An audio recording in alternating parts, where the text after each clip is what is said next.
নমস্কার, আমি আচার্য দেবজিৎ অ্যাস্ট্রো দেবজিৎ চ্যানেলে আমার সকলকে স্বাগত। মকর রাশি, আপনি জানেন যে আপনার শনির 7.5 যে চলছিল, বর্তমান এখনো চলছে, এটা মার্চ মাস। আপনারা জানেন যে আপনার 7.5 চলাকালীন আপনি কত কিছু হারিয়েছেন এবং আপনি কি কি ভুল করেছেন।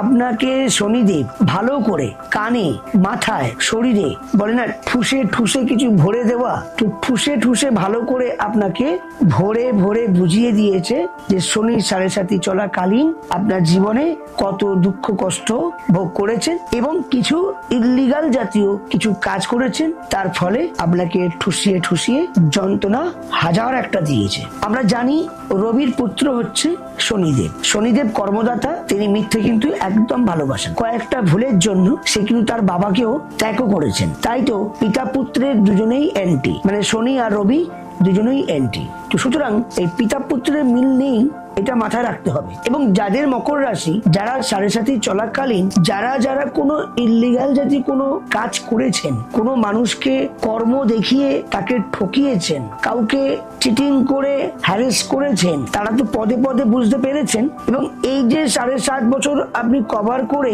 এই যে আপনার লাস্টে যে চলে যাচ্ছে 7.5 যে আপনার কেটে যাচ্ছে, তাতেও কিন্তু আপনি ছাড় পাবেন না। যারা ইল্লিগাল জাতীয় মকর রাশি, মকর লগ্ন, সেই ব্যক্তিরা কাজ করেছেন, তাদের উদ্দেশ্যে এই কথাটা বলা। কিন্তু যারা ভালো কিছু কর্ম করেছেন, 7.5 চলাকালীন কিছু জিনিস হারিয়েছে, তাদের কিন্তু এই প্রবলেমটা হবে না। তারা উল্টে আপনি অনেক কিছু ফিরে পাবেন। হ্যাঁ, জানি যে পরিবারের আপনার প্যারেন্টস মানে বাবা বা মা পরগমন করেছেন, দাদু অথবা ঠাকুমা পরগমন করেছেন, দিদা বা দাদু পরগমন করেছেন, জ্যাঠিমা জ্যাঠা জেঠু পরগমন করেছেন, তারা পৃথিবীতে নেই, চাকরি চলে গেছে, জীবনে প্রচুর কষ্ট করেছেন। আপনারা বুঝেছেন যে 7.5 চললে কত ধানে কত চাল।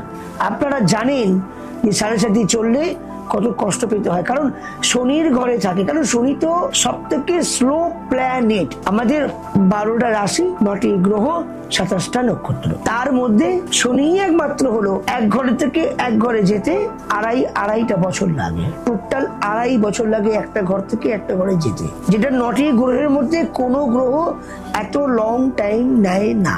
আজকে এই 7.5 বছর প্রথম চরণে, দ্বিতীয় চরণে, তৃতীয় চরণেও পার করে গেলেন, আর একটা মাসের মধ্যে কিন্তু আপনার 7.5 কেটে যাচ্ছে।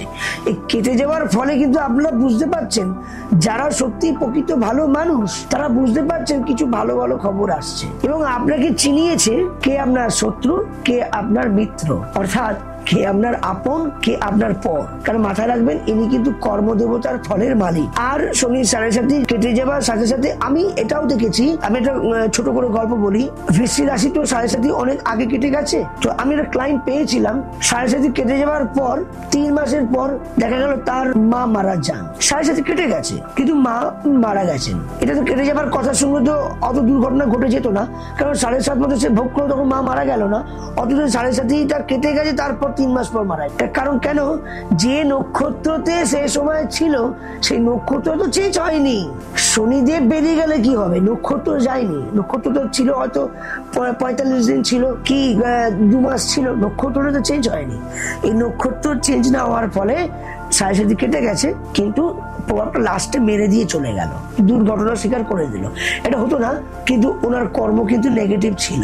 তাই শনিদেব আপনাদেরকে কিন্তু ভালো করে শিখিয়ে পড়িয়ে ভালো করে মানুষ তৈরি করে দিয়েছে। শনি তো লোহা যেমনি আগুনে পিটিয়ে পিটিয়ে তাকে পুরো লাল করে পিটিয়ে একটা খাদ বার করে আসল জায়গায় তৈরি করে নেয়, এই শনিও কিন্তু আসল জায়গায় পরিণত করে নেয়। বর্তমান 7.5 মকর রাশি, কুম্ভ রাশি, মীন রাশি 7.5 চলছে, কিন্তু মার্চের পর 2025 29 তারিখ মার্চের পর মেষ রাশি, মীন রাশি, কুম্ভ রাশি প্রেজেন্ট 7.5 ঢুকতে চলেছে। এমনি কুম্ভ রাশি তো আর মীন রাশি চলছে, কিন্তু মার্চের পর আপনার মেষ রাশিতে ঢুকছে। আর মকর রাশি একদম লাস্টে যে চলে যাচ্ছে কটা মাস, আর 1-2 মাস কেটে যাচ্ছে। তাই আপনাদের কেটে যাবার ফলেও যে আপনারা ভাবছেন যে আমার তো কিছুই পেলাম না, এখনো সময় আছে। একটু কোনো ভালো অভিজ্ঞ জ্যোতিষীকে একটু আপনি আপনার জন্ম প্ল্যানেটটা দেখিয়ে নিন যে আপনার হরোস্কোপের স্যাটার্ন কোথায় বসে আছে। তো যাই হোক, তো আপনাদের ভালো হোক, আমি মকর রাশির এই প্রার্থনাই করি। ভালো হবার জন্য মা দক্ষিণা কালীর একটু পুজো পাঠ করুন। শেষের পর্যায়ে চলে যাচ্ছে, এবার তো আপনাদের বললে বললে খালি স্যাটার্ন ছকটা দেখে নিন, হরোস্কোপে কে কিভাবে বসে আছে, সেটাকে ট্রিটমেন্ট যদি করে নিতে পারেন, এবার আর আপনার কোনো দুঃখ নেই, এটুকু আপনি মাথায় রাখবেন। তাই সকলে ভালো থাকবেন, সুস্থ থাকবেন। জয় মা তারা, জয় গুরু বামদেব, জয় দক্ষিণাকালী, জয় শ্রী রামকৃষ্ণ গুরুদেব পরমহংস দেবায় নমঃ। জয় মা।